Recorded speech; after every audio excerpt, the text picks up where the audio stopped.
Good morning. Hey beasts, ready for grub? I've just nabbed 2 straps off the back of that trailer because I'm on my way to pick up potatoes. I am stealing a vehicle. Instead of chugging my way to Fife in a tin can, we'll take a nice vehicle. As much as I say I love that machine, I do also love this machine. So this is a Discovery 4, this is the second one we've had. The last one we had did, I don't know, 150, 160,000 miles.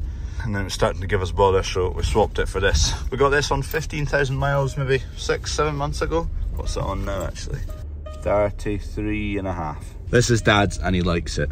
Before I had the Land Rover, I used to steal this very often. So he's probably quite thankful I bought the Land Rover. Reversing camera for when you run out of talent reversing. Right, we yoked up with a trailer. The reason I've got this plyboard is to put over the top of one potato box, so that when we get back and grade them, potatoes aren't wet, so when they go into the kind of papery bags don't disintegrate. Right, we're off. Next stop, Fife. Might be a bit brighter by the time we get there. We've made it. First box, I'm getting 2. Oh Jesus, that goes down quick.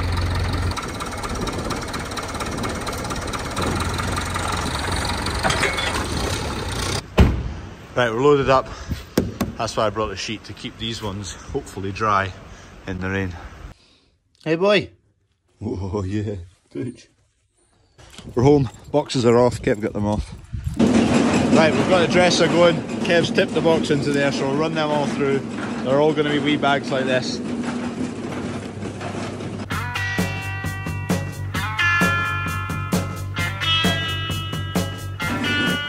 Bit of a mountain there. Should be enough now to see us through Christmas. Dad's just picked up rooster potatoes there, so we'll get them unloaded. And they're needing more sprouts. I don't think we're gonna have enough sprouts. We need to go maybe and get some more. This is the last dolaf we've got. How many bags will I drop on the way up to the chill? They are needing them right now, so we've just got all this done in time. Surprisingly, I didn't lose any bags. And just like that, another pallet is gone. Also, I think we figured out for the spreader, constant flow, we can do it with this button, and I think it's that. Is that a 3-way rocker? I'll need to have a fiddle with it. Ah, there it is. That's the 3-way rocker. We've never needed constant oil flow, so we've never figured out how to use it. But this machine, the Teagle, constant flow would help. Now the sprouts, gone. Dad's gonna go and fetch more sprouts. More spuds, different variety this time. Don't want to smash the van in. Steady does it. Right, there we go, rooster out. Van empty. Come on boy, pit stop. Paul. Yeah, good lad, you dancer. He's feeling slow, he's just woken up. I feel like that sometimes, dog, don't worry. Christmas Eve. We're almost there. Last day of Christmas orders in the shop. Grub's all been topped up for over Christmas, so there's plenty kicking about here for the calves. I figured out the constant flow on this, so we're in action. Some machine that. It's not the quickest thing to load. Oh, it's bogging down a wee bit there. Should go into reverse. Either that or I've finished this bale. So if this machine bogs down at all, it'll flicker into reverse, there you go, for a wee second. And that just eases the pressure on the oil pump once it bogs up on the rotor drum that's chopping it all up. And then I just play with this, and this shuggles that about, the wee spout at the top. You do wind up with straw kind of everywhere, and that's having used it for about 4 bales in total so far. Give it a month of using it and the whole yard will just be full of straw. There's no stopping that, whatever bedder you would pick. He is a typical lab, he's daft for the grub. Stay. I'm trying to get him to stay, but it's very tricky. Stay. I need 2 hands. Stay. Stay. Stay there. Stay. Get it. Go on, get it. Good boy. You might be watching this right now, actually. It'll be after Christmas. And I filmed this on like 16th, I think, of December today. Anyway, this is to replace this, which is knackered. as you can see. Okay, here's the machine it is attached to. Whapped that back in, connected everything back up. I think I've got everything the right way. In theory, if someone proper had done it, it should start now because it's a new engine. Nothing else has changed. I took the stator off of the old one, and because it's slightly different wiring, it's got a new fitting, but it's the same stator, so it should be fine. And I've dropped a bolt somewhere. I don't know where it went. Anyway, goodbye.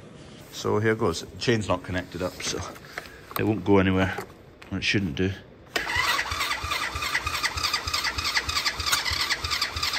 Come on. Whoop. I've got some fuel there. Right, I'm at this machine, and because this is geared, well, it's not geared, it's got forward and reverse gears and neutral. It doesn't have any gears in between that, but I made a wee makeshift lever for that because I didn't think the one I'd ordered would come in time, but it did. Anyway, you can take this old knackered one off. Look at that, rough as anything. It did the job, but I've got a proper one now. Get this mounted on there. I have knackered the spline a wee bit. May want a chap with a hammer, which is probably not ideal. Means I've knackered the spline. It's got a wee Allen in it to tighten up.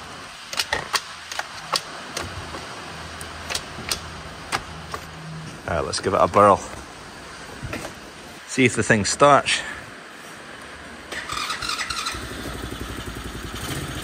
Oh, we're in reverse anyway. Ooh, she works. I'm not going outside, it's absolutely miserable. Tell you what, this thing's worked out a beauty. Check the oil level. Yep, there is oil. Oil does exist. Good enough for me. I need to adjust this brake. That's the one thing it's kind of sitting in the wrong spot. It needs to be. You can see it wears on the chassis there. So I need to adjust that. Other than that, I mean, this brake works. It's a bit right wheel heavy. It's not square on the steering. I need to sort that. There's a few things to sort, but you can see from the frame, it's not rusted at all. It's not been used much, this machine. Engine must have killed itself and then it just sat in a shed for ages. The chassis on it's got no rust, no chipping. It's not covered in grime. The seat's hanging off. Other than that, there's nothing else broken on it. So I managed to pick up a new engine, put that into it. It was actually an ex-demo engine. It's like 160 quid. That's now in it, working. The sale I bought it from, there was 5 for sale. I picked one of them, this one. I put a random bid in of maximum £200. The other 4 went for over £1,000 each. This one, I won with my bid. So clearly this was the one that wasn't working. I didn't go and see it. I bought it blind. I thought, ugh, if I win it at £200, I'll fix it. I'm at a total spend of 360 quid and a few hours work, and it's now working, and I reckon it's now worth almost £1,000. So I think I've done pretty well. Cheese, Freddie. You like your boiler suit? It matches your tractor. Good morning. Hope everyone had a good Christmas. Here's wee Baxter. He's got his Christmas bow on. The farm shop is closed Christmas Day, Boxing Day and New Year's Day. Today is Boxing Day, so it's like, oh, peace and quiet, bliss. It's the one of 3 days a year where there's no one on the farm. It's quite nice. Anyway, we've got some cattle to bed, cattle to feed, and then that'll do. That's plenty. He's growing quick. Sit. Good boy. Paw. Good boy, yes. Better on. I'm going to do a full proper review on this. Thanks for watching. Next video I'll do a review on the bedder and what I think of it, if we're going to buy one as well. So cheers for watching. I'll see you tomorrow, and if you've not already, please like this video.